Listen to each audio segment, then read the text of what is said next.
Melanjutkan dari cerita sebelumnya. Kemana kita harus pergi selanjutnya? Tanya dokter peri kecil. Ayo pergi ke apa yang disebut pavilion Kaisar Hitam. Kita akan tinggal di sana sebelum acara lelang dimulai, jawab dari Soyan. Setelah sampai di pavilion yang besar, terlihat lelaki tua yang menuju kelompok Soyan. Dia berkata, "Aku Ceceng, penatua dari Sekte Kaisar Hitam. Tempat ini adalah tempat Sekte Kaisar Hitam menghibur para VIP. Kalian bertiga terlihat asing. Bolehkah saya bertanya tentang nama Anda?" Ucap Ceceng. "Nama saya Yansio dan baru saja memasuki wilayah sudut hitam ini. Saya kesini untuk bergabung setelah mendengar kota Kaisar Hitam mengadakan lelang skala besar," ucap Soyan. "Teman muda Yansio, silakan masuk. Akan ada seseorang yang membawamu ke kamarmu," ucap Ceceng. Pada saat kelompok Soyan masuk ke dalam pavilion, ternyata faksi lembah api iblis juga di sini. Mereka terlibat perkelahian dan buat kekacauan. Meja pecah berterbangan di mana-mana. Ekspresi Soyan tidak berubah sama sekali. Dia masih memegang secangkir teh di tangannya. Namun dari apa yang dirasakan oleh Soyan, orang itu berada di puncak Do Huang dan kekuatan semacam ini sebanding dengan Han Feng. Melihat kekacauan namun tidak berani membunuh, Soyan berkata pelan, "Mereka hanyalah sekelompok ampas," ucap dari Soyan. Kuisa yang berada di sekitarnya mendengar itu langsung marah dan berkata, "Hei pemuda, hal ini seperti yang Anda katakan. Sebagian besar dari orang-orang dengan kekuatan rendah adalah ampas, dan membunuh mereka bukanlah apa-apa. Sayangnya ada keponakan saya di antara kelompok ampas itu. Mengapa Anda tidak memberitahu saya cara menyelesaikan masalah ini?" ucap Kuisa. "Bahkan jika saya tahu itu keponakanmu, saya pasti akan mengatakan kata-kata yang sama," ucap dari Soyan. "Bocah, jika kamu bisa menunjukkan kepadaku faksi di belakangmu yang bahkan aku takuti, aku mungkin akan menghormatimu," ucap Kuisa. "Tidak perlu kamu selidiki, kami bertiga sendirian dan tidak ada faksi di belakang kami. Karena itu, Anda tidak perlu khawatir," ucap dari Soyan. Tubuh Kuisa tiba-tiba bergerak saat niat membunuh melonjak di dalam hatinya. Dia mengangkat kaki kanannya dan membentuk-bentuk setengah berputar di udara. Kaki kanannya membawa angin kencang menendang ke arah Soyan. Soyan bahkan tidak mengangkat matanya menghadapi serangan sengit oleh Kuisa ini. Tangan kanannya dengan lembut diayunkan dan langsung bertabrakan dengan kaki kanan Kuisa. Sebuah ledakan kecil terdengar dan riak angin menyebar menyebabkan meja di sekitarnya meledak. Bocah ini sebenarnya adalah ahli Do Huang. Aku benar-benar buta kali ini. Aku akui bahwa aku bukan tandinganmu. Saya akan mengingat dendam ini di dalam hati saya dan akan datang membalas Anda di masa depan, ucap Kuisa. Pemimpin Kuisa memperlakukanku sebagai apa? Seseorang yang bisa kamu serang sesukamu dan pergi sesukamu, ucap Soyan. "Apa yang kamu inginkan? Ini adalah area sekte Kaisar Hitam," ucap Kuisa. Soyan menunjuk ke arah Zian di sisinya saat dia berbicara dengan suara samar. "Terima 3 pukulan darinya. Anda dapat pergi jika Anda berhasil. Kalau tidak, kamu akan mati," ucap dari Soyan. Ekspresi Zian sangat bersemangat muncul di wajahnya. "Aku bisa menerima 3 pukulan darimu. Tidak perlu seorang gadis kecil untuk bertindak. Kalau tidak, gadis ini mendapatkan masalah setelah saya pukuli sampai mati," ucap dari Kuisa. "Zian, lakukan. Tidak perlu menahan diri," ucap dari Soyan. Zian tiba di depan Kuisa, mengepalkan tinju kecilnya menghantam ke arah Kuisa. Serangan Zian menyebabkan suara ledakan muncul di dalam aula besar. Wajah Kuisa langsung berubah saat suara ledakan sonik muncul. Dauki di dalam tubuhnya melonjak pada waktu yang hampir bersamaan. Kuisa tidak punya waktu untuk mengatur nafas ketika tinju Zian tiba di tubuhnya. Teriakan terdengar dari murid-murid Kuisa. "Guru!" Tinju Zian mendarat dengan kuat di dadanya. Seteguk darah segar keluar di depan banyak tatapan mata tercengang. Seluruh tempat ini benar-benar sunyi. Semua tatapan terpaku pada Zian dan Kuisa yang mulutnya terus memuntahkan darah segar. Tidak ada yang menyangka bahwa gadis kecil itu menyembunyikan kekuatan yang begitu menakutkan. Sebuah teriakan kuisa terdengar. Dia merasa kesakitan dan berkata, "Tuan Muda Mo, selamatkan aku." Sosok berjubah putih tiba-tiba keluar dengan cara seperti hantu setelah teriakan terdengar. Dia segera muncul di depan Kuisa, melingkarkan tangannya dan memutarnya dengan cara yang aneh. Orang berjubah putih itu berkata, "Hahaha, nona muda ini, mengapa kamu perlu menggunakan serangan ganas seperti itu? Tidak ada kematian yang bisa muncul di pavilion Kaisar Hitam." Kemarahan muncul di wajah Zian karena merasa diganggu. Dia menyerang ke arah orang berpakaian putih yang muncul. Akan tetapi, pria berbaju putih itu kemampuannya melebihi harapan Zian. Dengan serangan Zian, orang itu dapat mengatasinya dengan baik. Soyan melintas menarik Zian dan memblokir serangan balik dari pria berpakaian putih itu. Orang berpakaian putih yang muncul di depan Kuisa memiliki penampilan seseorang yang cukup muda. Dia baru berusia sekitar 27 tahun. Percakapan pribadi dari orang-orang di aula terdengar di sekelilingnya. Mereka berkata, "Ini sebenarnya pemimpin sekte junior dari sekte Kaisar Hitam, Moya. Bahkan dia telah muncul oleh masalah ini. Saya mendengar bahwa Moya ini bahkan belum berusia 30 tahun. Tetapi dia telah mencapai bintang 6 Do Huang. Sungguh bakat pelatihan yang menakutkan." Hahaha, kata-kata teman ini terlalu berlebihan. Wanita kecil itu bukanlah orang biasa. Jika saya tidak menggunakan sedikit kekuatan ekstra, kemungkinan akhir saya tidak akan jauh berbeda dari orang tua ini, ucap Moya. "Kalau begitu, apa niatmu untuk campur tangan?" tanya dari Soyan. "Kamu salah paham. Saya Moya dari Sekte Kaisar Hitam dan penanggung jawab pavilion Kaisar Hitam ini. Awalnya saya tidak boleh ikut campur dalam masalah ini. Tetapi tempat ini adalah tempat di mana Sekte Kaisar Hitam menerima VIP. Memang tidak akan terlalu bagus jika tempat ini melihat darah. Oleh karena itu, saya telah melakukan intervensi," ucap Moya.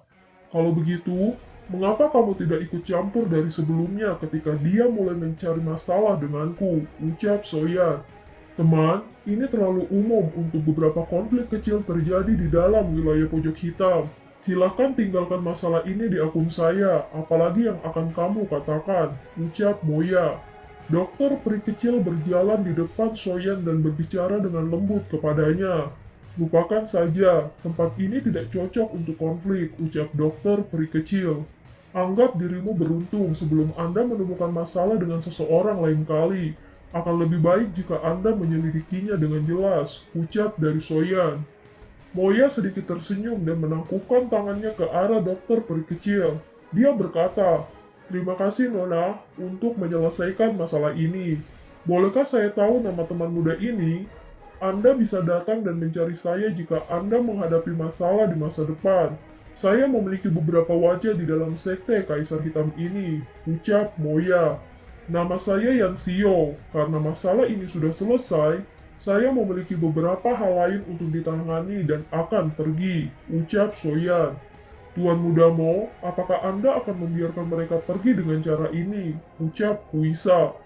"Apalagi yang ingin kamu lakukan? Gadis kecil itu dan Yan Xio sama-sama ahli dari kelas Do Huang. Bahkan sekte Kaisar Hitam kita tidak bisa begitu saja menyinggung mereka sesuka kita. Sebelumnya, saya hanya meminta Anda untuk menyelidiki latar belakang pihak lain. Siapa yang mengira kamu begitu bodoh dan menyerang begitu saja?" ucap Moya. "Apa yang Tuan Moya rencanakan? Bocah itu pergi begitu saja sesukanya dan jelas tidak memperlakukanmu dengan baik," ucap Kuisa. "Selidiki dulu latar belakang mereka. Semuanya akan berada di bawah kendaliku selama mereka masih berada di kota Kaisar Hitam ini. Aku tidak bisa dengan mudah menyerah pada kecantikan wanita tadi," ucap Moya. Sin beralih ke kelompok Soyan. Langkah Soyan akhirnya melambat setelah mereka bertiga berjalan keluar dari aula besar yang bising. Dia menoleh ke Zian dan berkata, "Apakah kamu merasa tidak senang?" tanya Soyan. Kenapa kamu tidak menyerang dan menghabisi orang berwajah murahan itu? Jika itu Cai Lingji, dia pasti akan membunuh orang itu," ucap Zian. Dokter perkecil perlahan berhenti setelah mendengar ini. Dia melihat ekspresi tak berdaya Soyan sebelum berbicara dengan lembut. "Tenang, orang itu tidak akan bisa hidup lebih dari 3 hari. Terlebih lagi, kematiannya akan lebih menyedihkan daripada dibunuh begitu saja, ucap dokter peri kecil.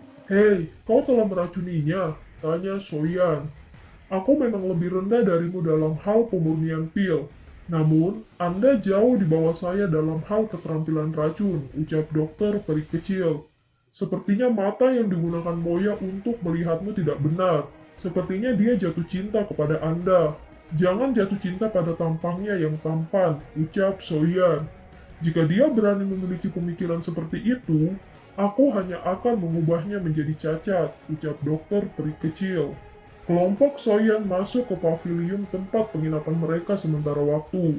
Dokter peri kecil mengeluarkan bunga biru tua dari cincin penyimpanannya dan memasukkannya ke dalam vas bunga. Setelah melakukan semua ini, dia mengeluarkan 2 yuan dari cincin penyimpanannya dan menyerahkan satu ke Soyan dan satu ke Zian. Dia berkata dengan lembut, "Ini adalah bunga menelan jiwa. Aroma yang dipancarkannya menyebabkan seseorang pingsan. Anda tidak akan terpengaruh jika mengkonsumsi ini. Yang terbaik adalah sedikit berhati-hati saat berpergian keluar," ucap dokter peri kecil. Hahaha, sepertinya kedalaman seorang master racun tidak kurang dari seorang alkemis. Siapa yang akan tahu bahwa bunga ini akan memiliki efek seperti itu? Kecuali seseorang telah mempelajari racun secara mendalam, ucap dari Soyan. Hari ini, mungkin saja orang itu diam-diam menginstruksikan Kuisa untuk datang dan mencari masalah dengan kita. Bagaimanapun ini masih wilayah sekte Kaisar Hitam. Selain itu, saya samar-samar bisa merasakan aura dari elit Douzong, ucap dokter peri kecil. Sepertinya mereka semua datang karena air liur transformasi tubuh Bodhisattva. Kita harus lebih berhati-hati. Saat ini, orang-orang kuat telah berkumpul di kota Kaisar Hitam. Akan ada banyak masalah jika ada yang sedikit salah, ucap Soyan. Scene berganti. Tuan, menurut apa yang saya tahu, kota Kaisar Hitam telah menarik cukup banyak faksi di dalam wilayah pojok hitam. Orang-orang yang memimpin kelompok mereka semua adalah ahli terkenal di wilayah sudut hitam. Tampaknya mereka juga tertarik untuk memiliki air liur transformasi tubuh Bodhisattva, ucap Fang Yan. Pemimpin telah mengatakan bahwa kita harus mendapatkan air liur transformasi tubuh Bodhisattva dengan segala cara. Kami akan membunuh siapa saja yang berani menghalangi kami, ucap pria berjubah abu-abu. Tuan, Anda dapat yakin bahwa lembah api iblis kami mengirim hampir semua elit untuk air liur transformasi tubuh Bodhisattva. Selain kelompok penatua keempat, yang lain semuanya sudah tiba. Saya telah mendengar bahwa Gerbang Xiao dan Akademi Jianan telah mengirim para ahli di sini. Kita mungkin perlu meminta Tuan untuk bertindak dan menangkap mereka semua, ucap Fang Yan. Tenang, tidak ada dari mereka yang akan lolos, ucap pria berjubah abu-abu. Karena ini masalahnya, aku tidak akan mengganggu Tuan. Saya akan memperhatikan berita tentang air liur transformasi tubuh Bodhisattva dan akan memberitahu Tuan jika saya mengetahuinya, ucap Fang Yan. Kamu juga harus pergi dan menyelidiki ahli mana yang datang. Tidak perlu memperlihatkan elit Do Huang. Iblis tua Douzong Jianan adalah yang paling merepotkan. Saya pikir mereka tidak yakin tentang air liur transformasi tubuh Bodhisattva yang dikabarkan ini. Tetapi hanya kata-kata Dou Sheng sudah cukup untuk membuat mereka keluar, ucap pria berjubah abu-abu. Scene berganti. Kapan kamu akan mulai memurnikan pil? Tanya dokter peri kecil. Aku akan mulai sekarang. Anda berdua perlu membantu melindungi saya. Jangan biarkan siapapun menggangguku. Pil obat yang akan saya perbaiki kali ini tidak biasa. Kemungkinan keributan yang cukup besar akan terjadi ketika pil terbentuk, dan sepertinya sulit menyembunyikannya sepenuhnya, ucap dari Soyan. Kelompok Soyan terkejut ketika mereka mendengar ketukan. Soyan perlahan berjalan ke depan, dia perlahan membuka pintu. Saudara Yang Xio, saya benar-benar minta maaf karena ikut campur kemarin. Untuk mengungkapkan penyesalanku, aku berencana untuk memimpin kalian bertiga dalam tur keliling kota. Anda bisa memberitahu saya jika ada tempat yang Anda ingin kunjungi, ucap Moya. Sosok kecil yang cantik tiba-tiba keluar dari belakangnya. Segera tinju kecil yang membawa ledakan sonik yang menusuk telinga dengan kejam menghantam Moya. Zian tiba-tiba berlari keluar setelah mengetahui bahwa Moya berani datang. Ekspresi Moya sedikit berubah menghadapi serangan tiba-tiba Zian.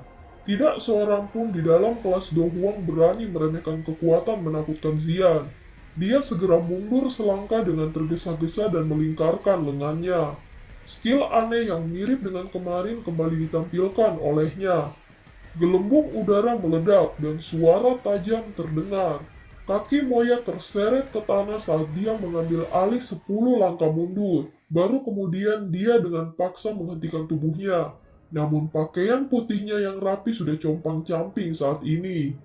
Soyan dengan lembut berteriak menghentikan Zian. Baru kemudian Zian menjilat mulut kecilnya. Dia dengan dingin menatap Moya yang agak jelek sebelum masuk ke kamar.